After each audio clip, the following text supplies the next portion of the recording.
Yep.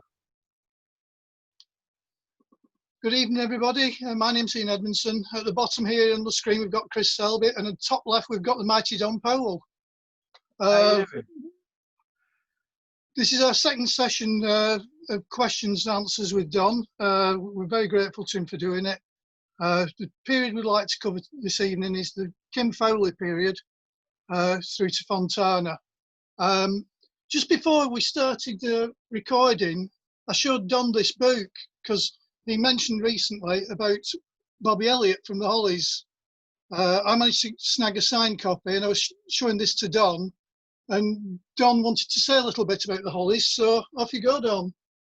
Yeah, well, you mean, well, it was in 1963. I'm not quite, I can't remember exactly what month it was now, but we as you know, we were members of St Giles's Youth Club in Willenhall, and maybe 1 or 2 times a year they would have the dance, and it was always at Willenhall Baths, because they had to certain times of the year they had to put the floors down over the pool, and they had a big stage, you know, and the thing is, in those days the dressing room was actually the storeroom on the side of the stage, and there's no separate dressing rooms then. There's no ego things then. Everybody was in the same room. And I remember we were playing with the Hollies, and they were actually helping carry their own gear in. And it was Graham Nash it was the original lineup then. Graham Nash was still in the band. Bobby Elliott had just joined. He replaced the drummer. The previous drummer was a guy named Don Rathbone, and apparently he left and went into management. But Bobby had just joined when we played with them, and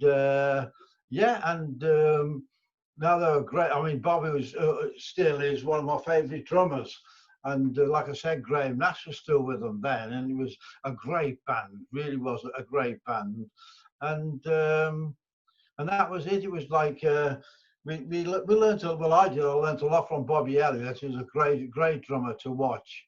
You know, and his original band before the Hollies was a group called Shane Fenton and the Fentones, who became Alvin Stardust. You know, so that Alvin Stardust, when he was Shane Fenton, played at my wife's 21st. So what, really? Yeah. She had it at a place called the Bullholt in Bury, near Manchester. I don't know that. The Bullholt, it was called. No, yeah. You won't. No, but I mean, you know, yeah. Obviously we've we've played a few gigs with the Hollies since, and you've become sort of matey with him again, Bobby, you know, and Tim, who's one of our roads, has been doing a lot of work with them while we haven't been on the road, and apparently he's Bobby had sent me that book, but he sent it to a previous address, which is only 2 doors away, but they haven't received it. So I've written to Tim and given us this address wherever we are now. So hopefully I'll get a copy of that book. If not, I'll nick yours. Well, it looks really good. Mine's a signed one. Mind you, yours will be a signed one. Yeah. It looks like a really good book. I think you'll enjoy it. There should be some great stories in there, especially where they were trying to crack America. You know, so well, we'll come to you cracking America pretty soon. Okay. Right. So we've got where we left it last time. So it's the 4 of you in the band. Yeah. Yourself, Noddy, Jim, and Dave. You're bedding in and you're gigging locally. John Howells has quit to do his own thing. Yeah. And Mick Marston's gone. And it's the 4 of you now, what everybody calls the classic lineup. Yeah. So what were the local reactions when John left? A bit strange at first, Ian, because we had such a great following. The original lineup with Johnny and Mick and Cass Jones, and we had such a great following, and there was a bit of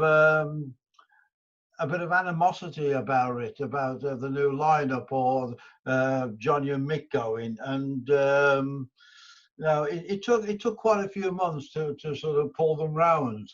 And I remember, I think it was not St Giles's, Stuart and Lloyd's Social Club in Bilston. We used to play there Wednesday nights and Sunday nights, and I think Mick was sort of around, and his girlfriend, who's actually his wife now, they've been together ever since, poured a pint of beer in Dave Hill's suitcase. You know, got in the dressing room and poured a glass of beer into his suitcase. But it was a bit strange at first, you know, but we persevered, you know, we knew what we got was going to work, and so we just carried on and persevered. Cool. So after this, the next major thing really was you met Kim Fowley. Yeah. Not Kim. How did that happen? Because he wasn't local. I don't know how there was a club in Oxford Street, London, called Tiles. Now I don't know. It was some. It's not there now. I don't think it lasted that long anyway. And we got booked on a Saturday night. Now, like I said, we were members of St Giles's Youth Club because we used to rehearse there, and it was a London gig. Then was like a big thing for a band from, you know, Wolverhampton, Bilston. So what St Giles's did, they got a coach party of just all the youth club members down to Tiles, right? And of course, when the curtains on, they had curtains on the thing. When the curtains open, all these kids from St Giles's started screaming and shouting and all that kind of thing. It was a bit strange for us. You know, it was a bit embarrassing actually. But anyway, I remember halfway through the set, I could see this guy on my left, sort of version. He stood about 2 feet above everybody else, right? And I thought, bloody hell, he looks weird. And I was watching all the sets. And when we came on stage, he came backstage to say hello. And it goes like with the American accent. I thought, who the bloody hell's this? And that was Kim Fowley. And he introduced himself, and he was actually the guy who was in a band back then called the Hollywood Argyles, which is a mixture of people from LA. And if you remember, there was that song by, I think it's Napoleon the 14th, called "They're Coming to Take Me Away." That was him. Yeah, that was him. And that to me sums him up in a nutshell. Anyway, sort of, he kept on saying to us, "You're going to be big stars. You're going to be great stars," you know. And anyway, he called us down to London. He was with an agency called the Derek Block Agency, which was Drew Harvey and Derek Block, and they had that agency, and he was mixed up with them. Anyway, sort of, he got us in. He wanted to record us. And he brought us down to London. There was a tiny, it's just a demo studio in Denmark Street called Region Sound. I think it cost like £3 bob an hour, sort of to do, you know, sort of thing. And we went down there, and we just learned for stage was you better run then. And we're doing other things. And I've just made a few notes here. You know, we'd learned that. You know, for stage basically, because we thought it was a great record, and Kim said we'll record that, and anyway we did it at Region Sound. Of course, when you record it was going to be a fade out, the actual record. So we just he said we'll just carry on playing, and then when we come to mix it, then we'll fade it out as and when, sort of thing. They never did that. If you listen to the record, it just stops willy-nilly. You know, just stop how you would stop in the studio when you think you've done enough. You just sort of, nobody says, well, you know, it just falls apart basically. But he professional. He left it on. He left it because he never faded it out. He left it all on. So at the end, it's just like boom, ba da da boom, and it just finishes. It was, you know, it wasn't planned to end like that. It should have been a fade out, but he just left it all on. Anyway, sort of. I mean, he was such an eccentric. And then he got, do you remember that whole type by Dave? Well, you probably wouldn't, by Dave D.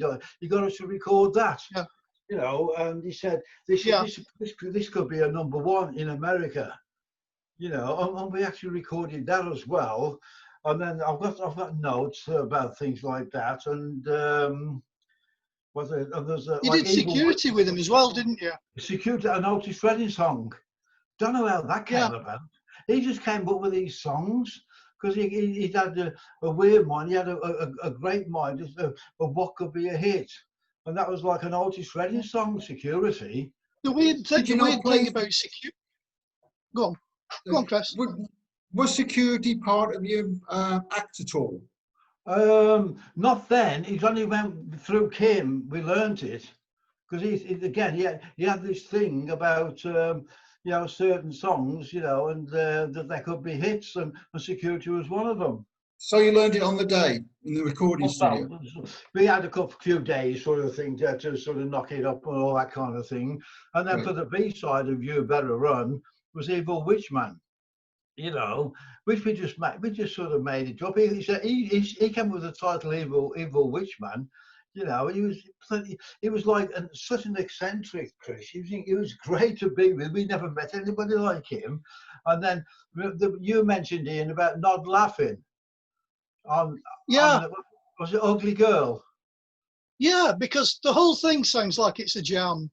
It is. It sounds like you're making it up on the spot. I can't remember how it came about that.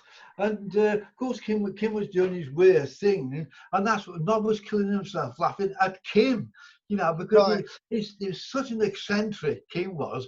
We used to take ourselves for teas and coffees and a sandwich at the local cafes round by Denmark Street, and he kept on saying, "You look at these guys. These guys are going to be big stars." And of course, it was really embarrassing to us. I mean, he went into a bank to get some cash, and he's there, and he shouted, "Everybody, look at these guys here. They're going to be big stars." And we go, "Kim, for Christ's sake!"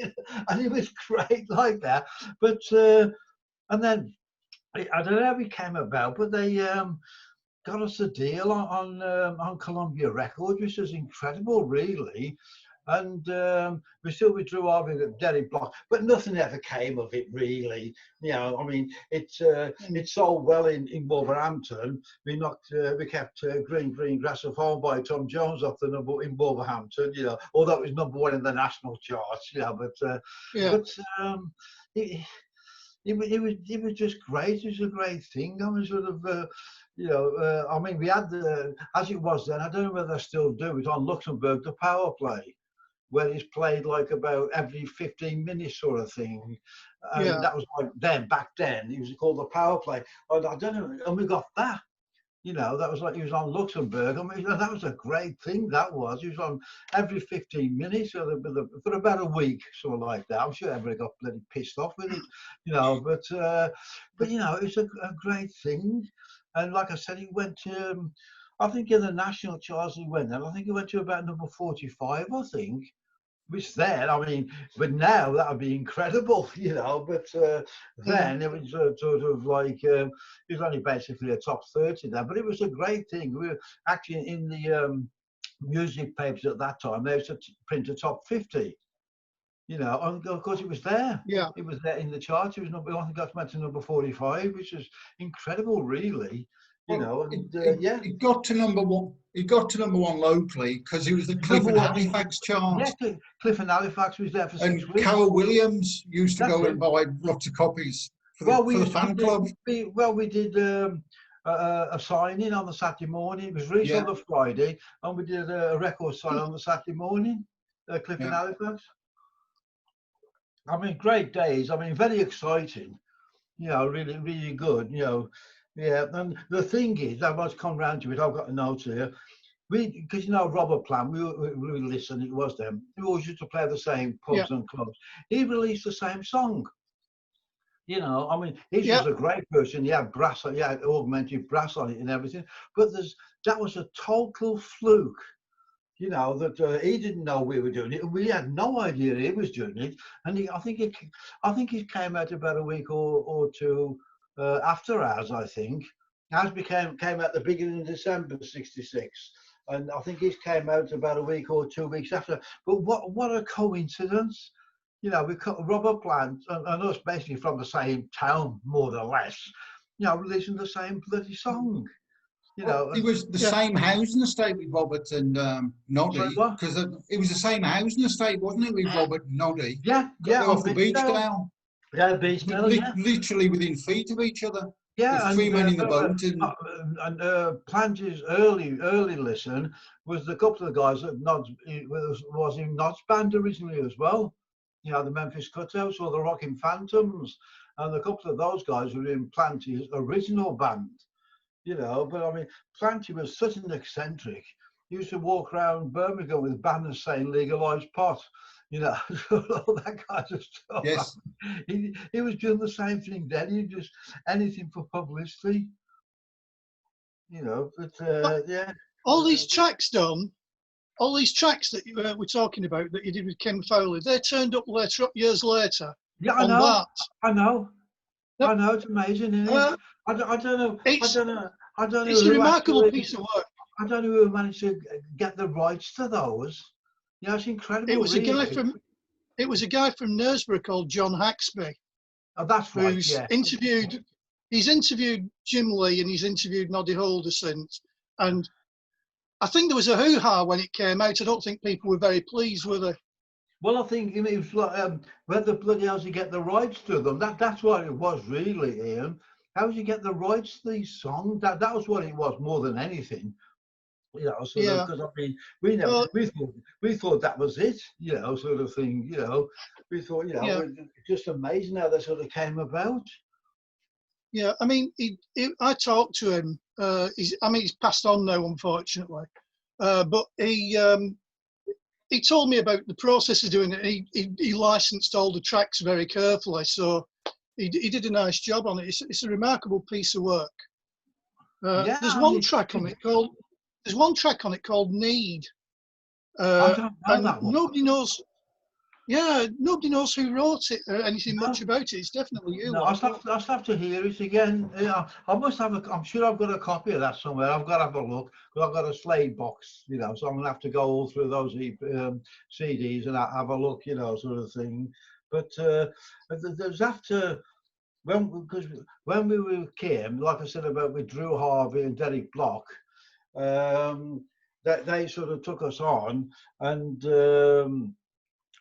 They sort of, what was it? I was just making a look at these notes here, and they got us like, that's right, it was Derek Block. We were in the office one day, and he came in and he said, I got your fucking new record. I got your fucking, and he actually said, this is where he came from. I remember that. He says, it's the best thing I've heard since the Nicky Nacky Noo, and that's where Nicky Nacky Noo came from.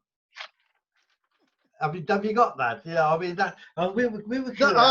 I've got that down at one point. Yeah, it's. That's where it came from. That's a few years in advance, though, isn't it? And that song was Delighted to See You, right? And he got us recording thing at Abbey Road. I mean, this is unheard of. He got us a recording audition at Abbey Road, and it was with Norman Smith. He was going to produce it, who later became Hurricane Smith. You know, we had a couple of Don't Let It Die, or what, I don't know what it was. Anyway, when we drove, I remember we drove down from Wolverhampton now, battered old J2. And we're pulling up towards the studio at Abbey Road. We see the White Roller, the Aston Martin, the Mini Coopers, and the bloody other Beatles are in. This is incredible. And of course, we're all totally in awe of all this. And we walked into the corridor, went to the reception first and said, we're doing this thing with Norman Smith. And they told us where to go. And I always remember seeing these chauffeurs like half asleep on the sofas in the corridor. And we hadn't seen Norman Smith then. And we were just kept on sneaking up to the control room of the studio where the Beatles were in, and we couldn't understand what was going on. You know, we couldn't, you know, because you do all these weird sounds coming off. And then we just like four little kids, we heard somebody coming to the door, we ran off quickly. And I remember stopping and turning around, and George Martin came out the studio and buried his head in his hands going, oh, like that, as if like I'm pissed, I'm fed up, you know, that kind of thing. And I wish I'd have had a photograph. It'd have been a great photograph, him like burying his head in his hands. And I did a lot of research later to find out what they were actually recording that day. And it was the Northern Song, the song that George Harrison wrote. It was meant, it was going to be included on Sgt. Pepper, but it came on Magical Mystery Tour, I think it came on in the end. You know, but I mean, never saw the Beatles, but I mean, just a great thing, great experience, really. I mean, we never saw them. We were just in the same studio or the same complex anyway, as they were, you know, sort of thing. But I've since found out that actually it was the guy that Delighted to See You, that song was written. Do you remember the Honeybus, a group called Honeybus? A couple of minor things. what's it? Have I got to make a note? But yeah, I think they did had a couple of records out. They got quite a bit of radio play, and I don't think they ever really did anything. And then I was looking for, I don't know who it came, but I was looking for yeah, and Norman Smith, the producer who did it, you know, who did Delighted to See You. His comment on, I think, his note on the contract about us was not suitable for a long-term contract. that was his comments about us, you know, sort of thing. But anyway, there it goes. Yeah, I got the recording sheets from Abbey Road for that. Oh yes, that's right. Yeah. Yeah, I phoned them up and I just said, "Have you got the recording sheets?" And this girl said, "Yeah." They let you have those, Chris. Fantastic. Couldn't believe it. It's amazing they let you have them. I can't believe that they let you have them. And got all those little notes on. Yeah. It's history. Brilliant. Yeah, and it is really, you know, because I mean, like I said, like you said, that was his comment, not suitable for a long-term contract. that was his comments about us, you know. And yeah, I mean, that was yeah, that was it, you know. And like I said, if you listen to You Better Run, he just carries on. He just stops willy-nilly at the end. And he was meant to be a fader, but he never faded out. Kim did. Anyway, he kept on, like I said, he kept on saying, look at these guys, they're going to be big stars. And I think back in the 70s, remember he started to produce the Runaways, right? Yeah. And then I don't know where it might have been LA, and we bumped into him again, right? I mean, he looked exactly the same. And we says, Kim, and he looked at us and says, I told you we were going to be big stars.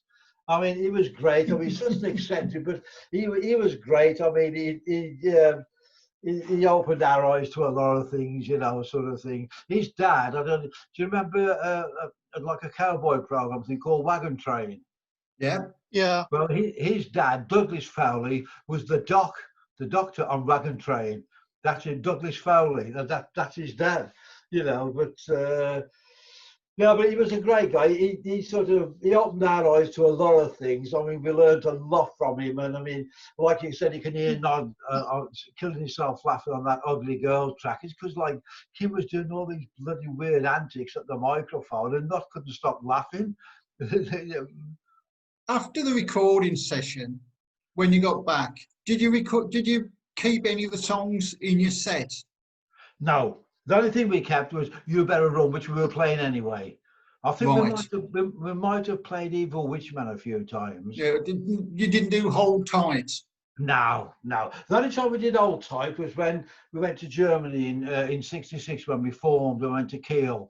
I think we played Hold Tight then when we lasted a week at the club before the club manager, he hated us with a vengeance. Yeah. So what were you playing then at the time? After the session? Mainly Tamla-Moto, and I've got the notes here. It's mainly Tamla-Moto, and that's when we asked our agency from Wolverhampton if they could get us. This was before Kim Fowley, by the way. If they could get us, was it 66 or 67? Went to Germany. Anyway, 67. Anyway, they got us a gig at Kiel University, like a month at Kiel University. Not Kiel, Kiel Star Palace in Kiel. And the top of the bill there was Paul Raven and the Boston Show Band, which is Gary Glitter. Yeah. You know, and we had no money. It was a big old this club. Star Palace. The club manager there, Manfred Wattala, he hated us with a vengeance. He hated us. He used to stand down the front, sort of with his bunch of keys, throwing his keys on the floor. Too much treble. And he kept on throwing his keys on the floor. I mean, this was an old cinema. Now, accommodation was meant to be found, because it was an old cinema. It had all the stairways up to the balcony, all that kind of thing.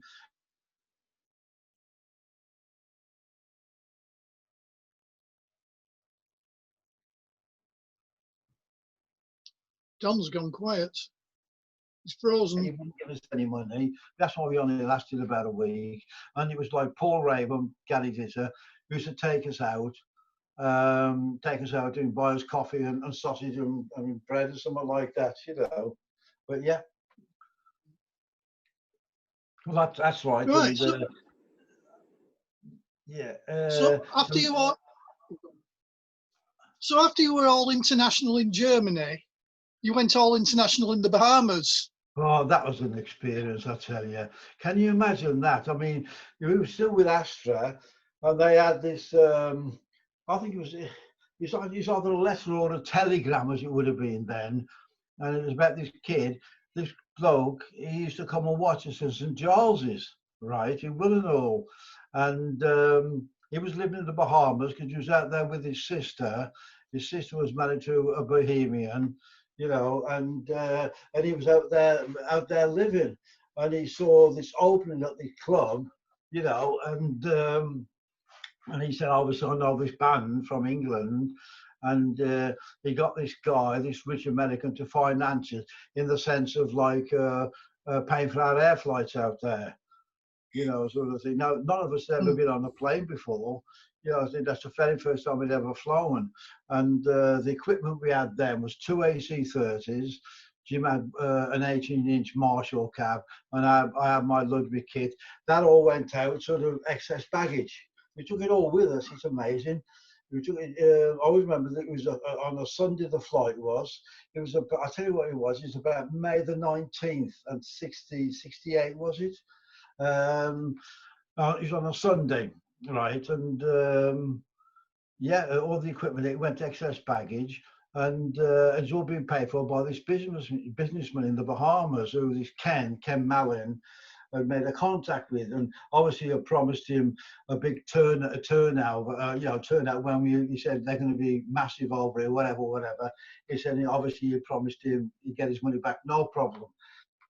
But as I said, like, we got on this flight, and it was, you know, we flew to Bermuda first. I mean, I always remember, you know, like, we had to get off the plane for about 3 hours while they refueled and did whatever. And I remember walking off the plane and running back on. I thought the engines were still on, and it was the heat. And that was just in Bermuda. And we had like about 3 hours there at the airport, and then it was on to Nassau. About, I think it's about 4 hours from there. I can't remember. Might have been a bit longer, but. And that was just incredible. Couldn't believe it, walking out of the heat. And of course, we were all dressed up. I had like shirt, tie on, trousers, jacket, all that kind of thing. They soon came off, and it was like sweltering when we got off in Nassau. And Ken Mallin was there waiting for us. And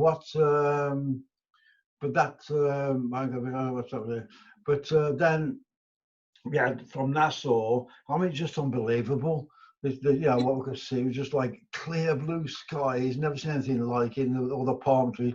And then we had like an internal flight from Nassau to Freeport on Grand Bahama Island, which is about 45 minutes, if I remember right. I remember, because the planes weren't flying that high, I just remember you could just see the sea was just so clear.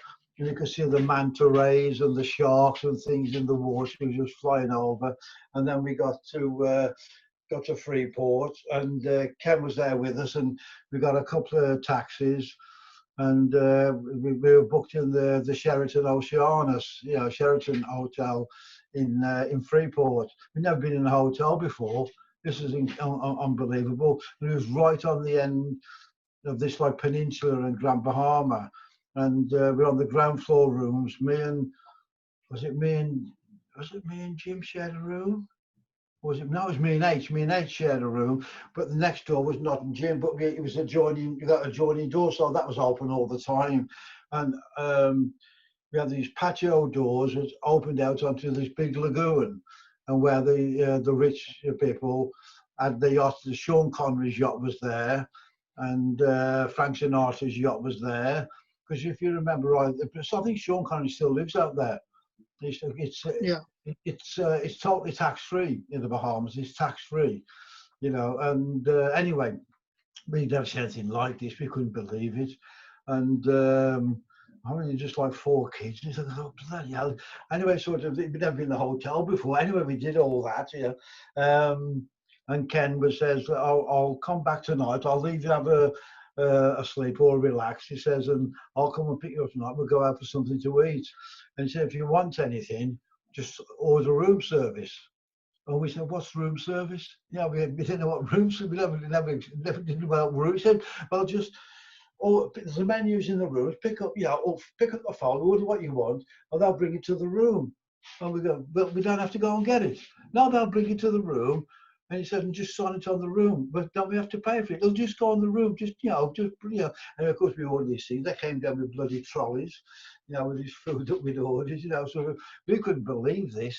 Anyway, so it started to get dark, and these electrical storms were going on. There's lightning flashing across the sky, lighting the whole island up, really. And of course, we were waiting for the thunder. We didn't know what an electrical storm was. There was no thunder, no rain. It was just these electrical storms. Anyway, he took us out to another hotel. I think it was one, not a Holiday Inn, but something like that, because all these hotels are enormous. And it was just unbelievable. Just unbelievable, and because we were still on the time change, or we weren't really tired, and eventually we just couldn't believe what we're being surrounded with, all the incredible hotels and all these amazing buildings and what have you. Anyway, we eventually got back to the hotel, whatever time. I mean, we were absolutely knackered then, after the time change and everything.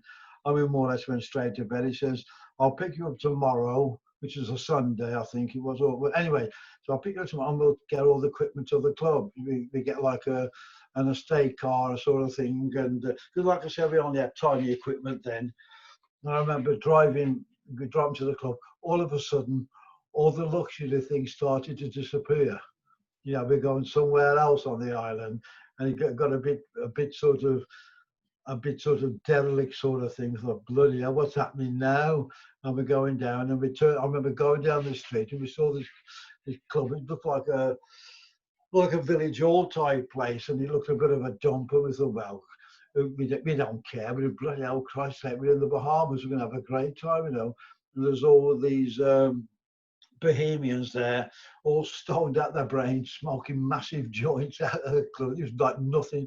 And we walked in the club. I mean, it was a bit dingy, the club was. And I remember being introduced to Duke, who was like the club sort of manager, this Bohemian. And there was a stage, just a tiny stage, really. And we thought, well, we're going to have a great time. And we set the gear up, and then did a bit of a sound check. I think there must have, I can't remember whether we had our own PA or whether we used the clubs now, I can't remember. But anyway, we sort of did that. And when we went to play, there was a lot of white kids in the audience. It was a school there. And but there's a curfew at 10 o'clock for anybody under 18 and under. They couldn't be out. Right, so they had to leave the club from about 10 o'clock, and then it was just the black Bohemians, like stoned out their brains, sort of things. And we just thought, well, God, we're just 4 young kids having a great time, sort of thing. Anyway, there wasn't that many people in the club. Well, Can I ask you about your sets, Don? About what? About the sets. You said about the white kids, first of all. Did you play your UK set there? That's all we knew. We just played our UK. And it was basically Tamla Motown, Chris. Right. So did you play the same set afterwards when you said all the white kids have gone and there were the... yeah. No, we played all... But these Bohemians, they couldn't believe 4 white kids were playing Tamla Motown and all soul type stuff. They couldn't believe it. They were in awe. The 4 white kids were playing Tamla Motown and all that kind of stuff, Well, I think the story's fairly well known about basically as a cock-up, wasn't it? You got stuck out there a lot longer. Yeah, well, no, don't get me wrong. We could have been in bloody Moscow. I mean, true. The thing is, it's like there's making no money. They give us a few dollars, but we didn't care because we had the hotel. We were eating and drinking in the hotel, right? Yeah. Wrong. We thought it was all being paid for. Wrong. And that's what happened. Did you tell your parents when it all started going pear-shaped? Not really. Not until it did go. We wouldn't admit it. We wouldn't admit it, sort of thing. You didn't ask for money or anything. You didn't ask for any money or anything like that. Well, what it was, they were giving us a few dollars a week. The deal we went on was $100 a week each, but we weren't getting that. We might have had $100 between us. Yeah. But but we were eating and drinking at the hotel, so we didn't care. You know, we thought we'd having a great, we swimming on the beach every day or by the hotel pool. And the white kids who we made friends with, who I've seen a few since, there's Penny, she's now a grandmother. She lives in up north of Liverpool. And there's a guy named Randy. He's American. He now lives in Canada. He is a grandfather as well. He lives in Canada. We've made contact as well. And that's about it, really. But, you know, sort of like we didn't care. Anyway, sort of, because we had our return tickets. Right, we had our return tickets. You had to do a bunk to get out with the gear, though, didn't you? You had to make a run for it. That's what we were saving for, Ian, because our gear was still on HP, so we couldn't leave it. We were still paying for our gear, you know, so we couldn't leave it. And so all we were doing, with what bit of money we were getting from the club, we were just saving to pay for our gear back, you know, excess baggage basically. And it was nearly. That's right. After about 6 weeks, we thought. Then we suddenly find out the club had been bought by two American guys. We knew nothing about this, and then we told them that they're willing to keep you on, and they said they will pay you $100 a week between you, and blah blah blah like that. And we thought, well, what else can we do, you know? But the thing was, around the same time, I remember. We were lying in our beds in the hotel, and the phone rang, and it was mine and Jim. I said, mine and Jim or mine and Ashley's? But I can't remember what I shared with you now. I think it was with Jim, me and Jim. Anyway, we had a bed each. You know, I mean, I've never had that before. It's usually the four of us in one bed, you know, sort of thing. Anyway, so the phone rang, and can you not saying, pick the fucking phone up? Anyway, so sort of, you know, and it was the hotel manager, or it was his assistant, saying, I always remember the hotel manager's name was Dan Darrow, and then he said this guy said, I'm Mr. Darrow's assistant. Mr. Darrow wants to see you in his office straight away. And we shouted, no, the manager wants to see us. Tell him to fuck off. You know, sort of, anyway, sort of. And then after about 10 minutes, we went back to sleep. After about 10 minutes, this guy called again, said, Mr. Darrow wants to see you right away. Oh, fucking hell. So we get out of bed. We just put our jeans and t-shirts, or swimming shorts and t-shirts, and I go down to his. I thought, what the fuck does he want?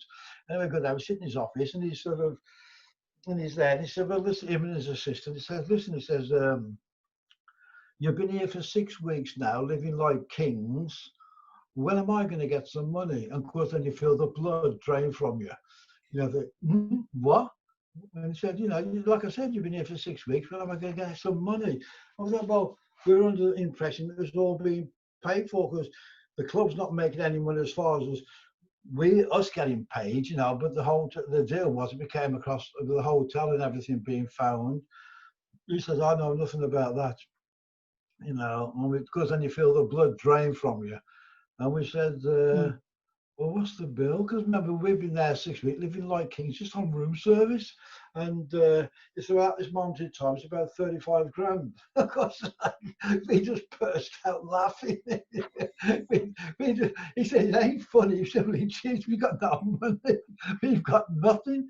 He said, well, that's right. It was when he told us, well, I know the club's been bought by 2 Americans, and they're willing to keep you on and pay you $100 a week between you, which one of my men will go down and collect 75 of it and give you 25. That's like giving us 10 quid for the week, you know, between the 4 of us. He says, I'm moving you out the hotel into one of the staff apartments, and you're staying on this island until this bill's paid. And we said, well, we'll leave for England in 2 weeks. So he said, no, you don't, not till this bill's paid off.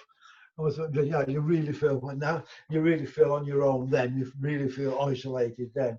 Anyway, we found out. You know, we got to this staff apartment or little thing, and there was just a tiny room.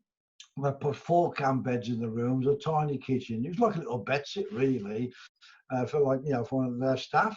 And there's a, you know, bathroom, a toilet, and that was it. You have, like I said, you have four camp beds around the rooms. Only one room. And that was it. And we were there, and of course, like, we went down to meet these two new bosses. One was named Mr. Smart, I can't remember the other guy's name, but and they had the wives with them, and they didn't like us much at all. They always thought we were too loud and weren't playing the right stuff. You know, they didn't like us really, but they were stuck with us basically.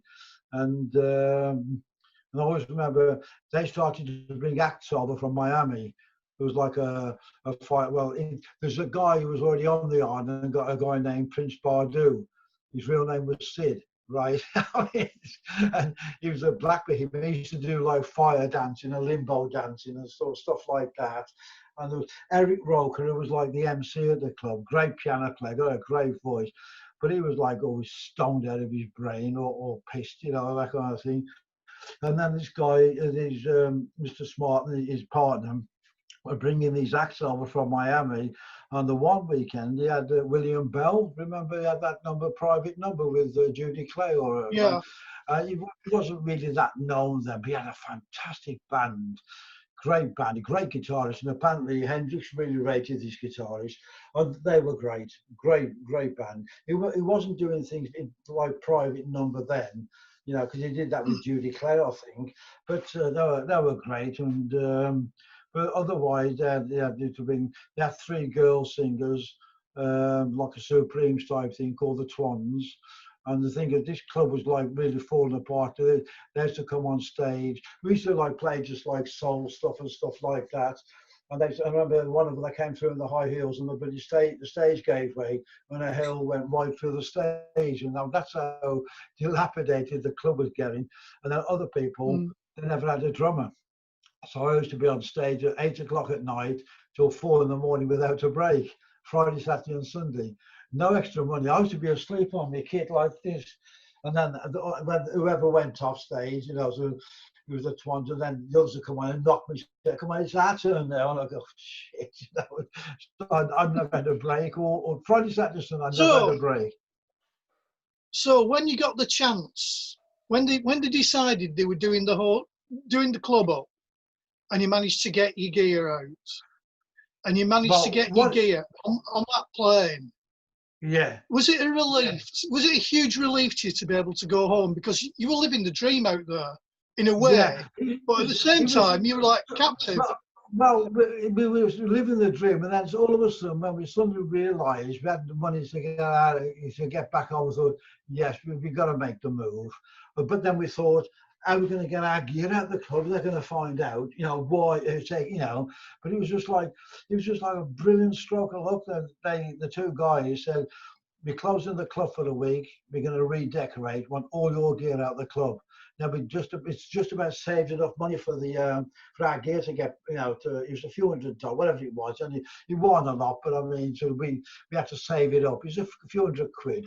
Anyway, so what we did, we got a couple of taxis, raced it straight down the airport, got it on a flight back to England, which we will pick up at Heathrow, and we had a week before our flight, and we just had a party in that little apartment we had. We just had a party for a week with all the school kids. You know, you should have seen the state of that place when we left it.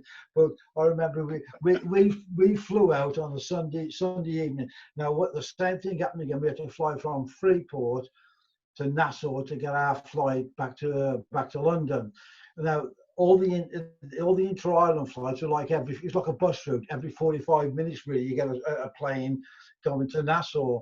So we had to time it so we could leave Freeport and get to Nassau and basically check in and go through to our flight to London, which we did. We said to all the kids, you know, like on the Saturday night, we said, listen, we'll say our goodbyes now because we're sneaking off tomorrow. You know, it's been great, you know, you've been great to us, you know, but we've got to sneak off tomorrow. They all bloody turned out at the airport to see us off. I was like, no, fuck off, go. Anyway, we got our flight, and it was a weird feeling, you know, flying from Freeport to Nassau, going over the, you know, sort of flight. It's only about a 40-minute flight, but looking down and seeing this incredible blue ocean, thinking, God, just we've been here for 3.5 months, you know, so we'll never ever see this place again. You know, we've been here, but tell you what, it made us so tight, playing wise and as 4 people, because we had nobody to rely on. Anyway, we got to Nassau, got the gear, you know, because the gear was there, and we got that on the plane. Then we found out the plane, the plane was delayed from England. Oh, I thought, oh shit, they're going to realise we've gone. They're going to come after us. And what we did, we went to 4 different parts of the airport. Each of us went to, was hiding, you know, sort of like on benches, keeping out, looking. Well, I remember looking at all the planes coming from Freeport, hoping there's none of the gangsters on the plane, and like our plane was being delayed for about 5 hours or something like that back to the UK. And I always remember seeing our plane coming into land. We thought, oh, fuck, great, And then we ran, and eventually we ran and just got on that plane. And it was just a weird feeling, sort of leaving there. And we had because in those days, when you check in the hotel, you write your real name, real address, and all that kind of thing. We had letters for about a month after from this hotel, from the Sheraton hotels, wanted to know where their money was, or they wanted their money, but they never really came after us with solicitors or anything like that. I think they just wrote it off. I mean, I don't know whether the hotel manager lost his job, but yeah. But when you think, I mean, it was just like 4 kids in the Bahamas for 3.5 months. Unbelievable. Then you came home. Yeah, but then you came home and you just hit the ground exactly the same as before, didn't you? The first gig I got for you is Bilston at the United Services Club. Yeah, yeah. And you were billed as from the Bahamas, the in-betweens on the advert. Yeah. So you'd have come on all suntanned, all Greek gods, as you would have been. We're playing all soul stuff. Yeah. It was totally alien to to what the kids that knew us before we went. The Express and Star said a week after you'd come back, they said you'd been offered a Tamla contract. Was that just rubbish, Chris? Unless there was some bullshit going on the island. Yeah. I vaguely remember it, but it was because everybody was there, sort of like.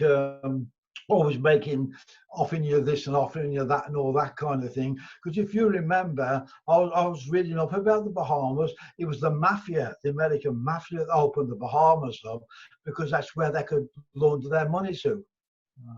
And that they sort of financed all the casinos and the hotels, no tax on the island, so they laundered all their money down there. And they basically sort of ran the Bahamas, really. Definitely not Bilston then. Sorry? Not Bilston then.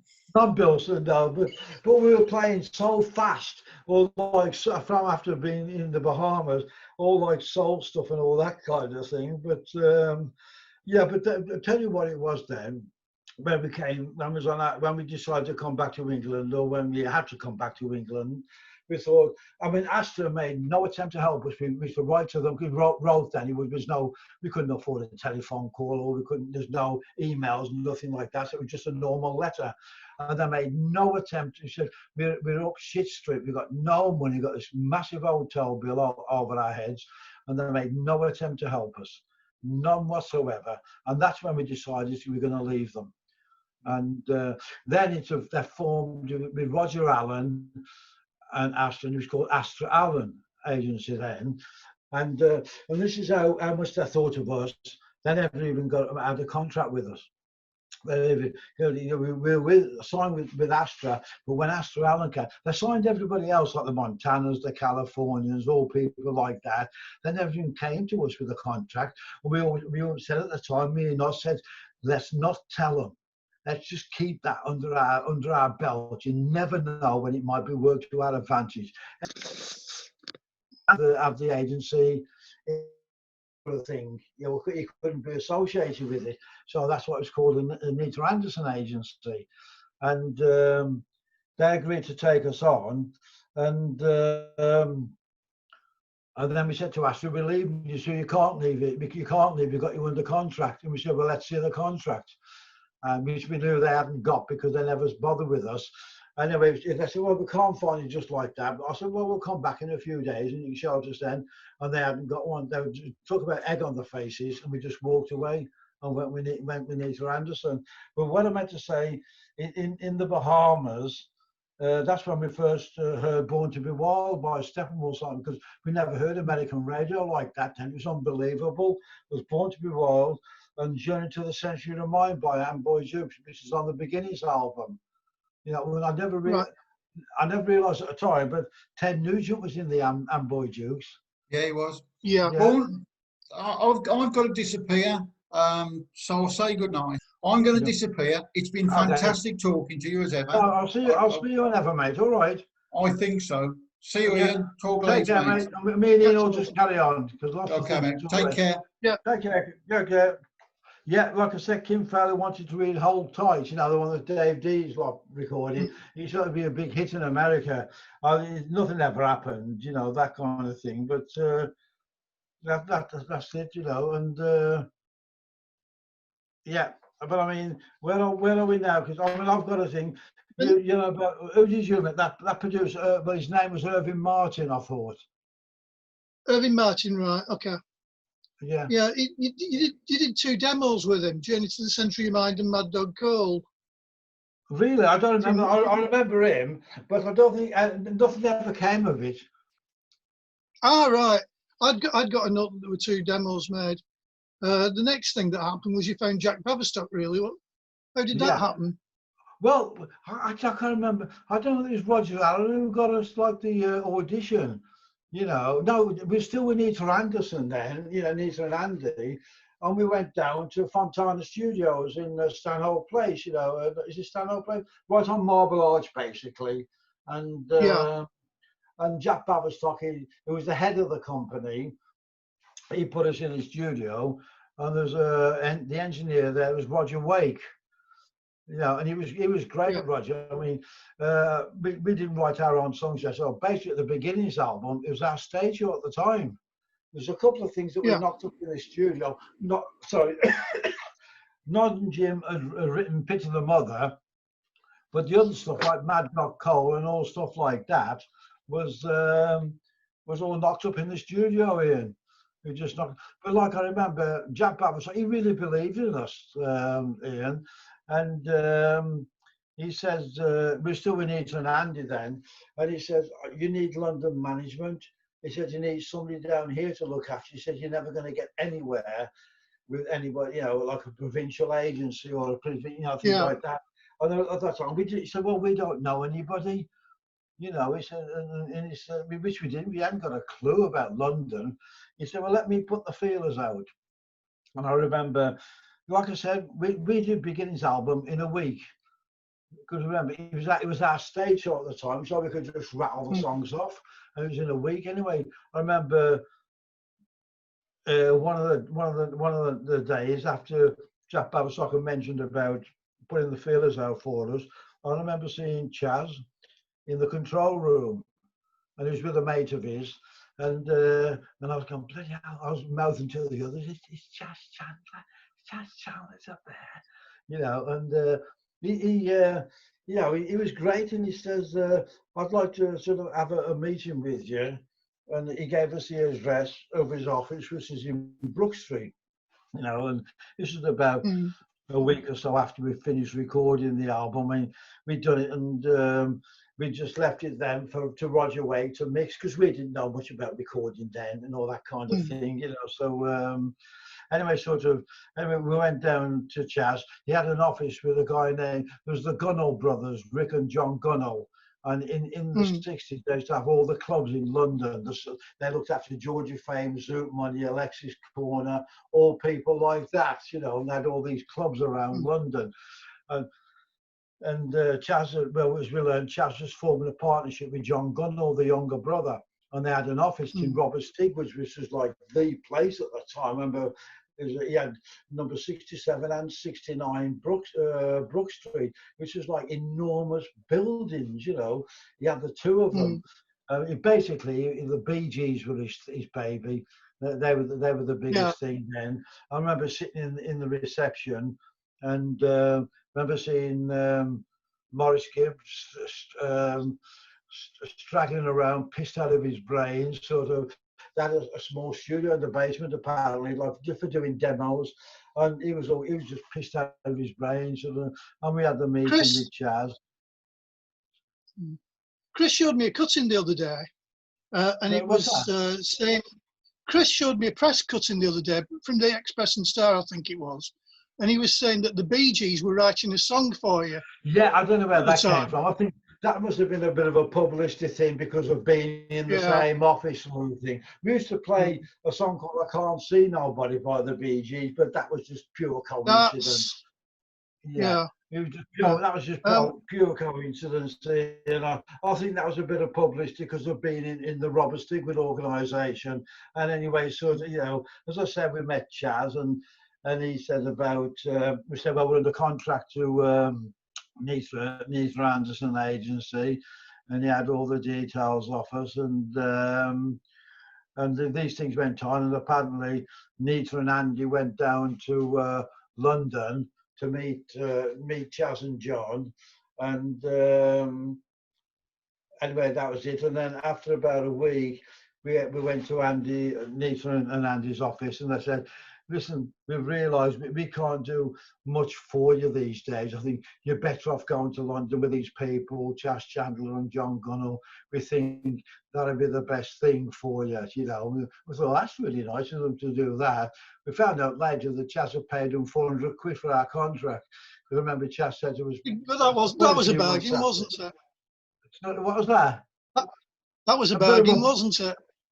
Yeah, a bit of a bargain. But I suppose it was the point of it. Because I remember, like, we didn't know anything about that, Ian, and it wasn't until later that Chas said, did you ever get any money from, you know, the money that we paid for you? We said, well, you know what you're talking about? We didn't know that they'd pay them 400 quid, you know, and obviously Neither and Anderson kept it to themselves, but if it did, you know, it's by the by anyway, you know, but yeah. It was, just before we wrap up, Don, because it's getting up to the point where it's going on for an hour long, which is what you can get on YouTube. So what I'll finish with a couple of questions that we've had about beginnings, if that's okay. Right, yeah. This nice record. You were writing your own material at the time, a little bit of it. Was it very much out of necessity that you'd had to do it? Well, I think what it was, I think it's like Jab Baberstock or Benjamin Roger Wake sort of mentioned about doing, you know, stuff. And a few along, I think it was it Mad Dog Cole that was on there? Mad Dog Cole's on. Yeah, Pity the Mother. Pity the Mother is the song that Nod and Jim had written with Jim on violin. That was our first song they wrote together. Yeah, I mean, a lot of the songs. Sorry. A lot of the songs, they're really good choices, aren't they? I mean, playing Frank Zappa, that wasn't what people were doing at the time, was it? No, but the thing is, that was our stage at the time. Yeah. You know. Yeah, it's brilliant. I mean, it's just so different to what a run-of-the-mill act would have been. If you listen to that album, there's a great sort of excitement on the album, because because all we did here, we just went in and played, you know, and you know, there's no sort of stopping and starting and doing this and that. We just went in and we just hammered it through in a few days, and then we just did overdubs after that. But Roger Wake was a great guy to be with. It's just us four and him, you know. And I remember the sound effects on it, were they your idea, or did Roger Wake a bit of both really, because that was like Genesis, wasn't it? You know, the phases. It was a bit of both really. I think really I should give the credit to Roger Wake really, you know, because I remember when we were doing like a hold down thing with Jim on violin. We were singing like Chickens in the Hay, you know, things like that, just like a real hold-down thing. And Jack Baberstock came and had a listen, and he called us and says, "Are you like taking the piss out of me?" And we were being serious. He says, "You're taking the fucking piss out of me." You know? We couldn't stop laughing because we were trying to be serious. I mean, one of the comments that's been made on the forum is that the sessions sounded like you were having a really good time. We were. You know, it does come across on the record that you're having a good time. It does, doesn't it? I will say that. But I've heard it, not recently, but last time I thought, bloody hell. Because you know what it was? We had nothing to prove, Ian. We just went in, and there was no people thinking, get the metronome out, you know, sort of make sure you don't speed up or slow down. We just went in and fucking played. There was no... There's no, you know what I mean, clock, you know what I mean, things like that. We just went in and played. And even Chas said that. He said, I've never known a band being given fucking studio time, like a totally unknown band be given studio time before. It's unbelievable. Anyway, sort of, because like when we saw him, he said, I can't stop the album coming out. He said, but I'm going to take you away from Fontana and put you on Polydor. But like I said, it's still great. I mean, I feel quite proud when I hear it, Ian. I thought we just went in and bloody played. It's one of those that people like me who became fans around the time of Slade Alive. Yeah. When you go back, when we actually managed to finally hear that record later on, when that Contour copy came out. You know, when we finally heard the record, it was unbelievable, and how good a band you were at that point. I mean, like I said, we just went in and played because we had nothing to prove.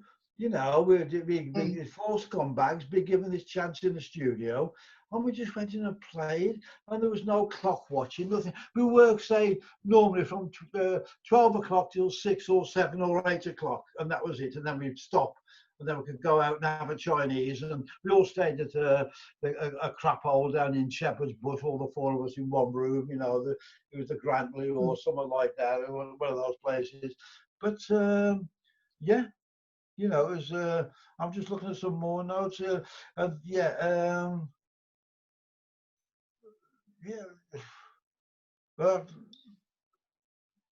yeah, and that's like when.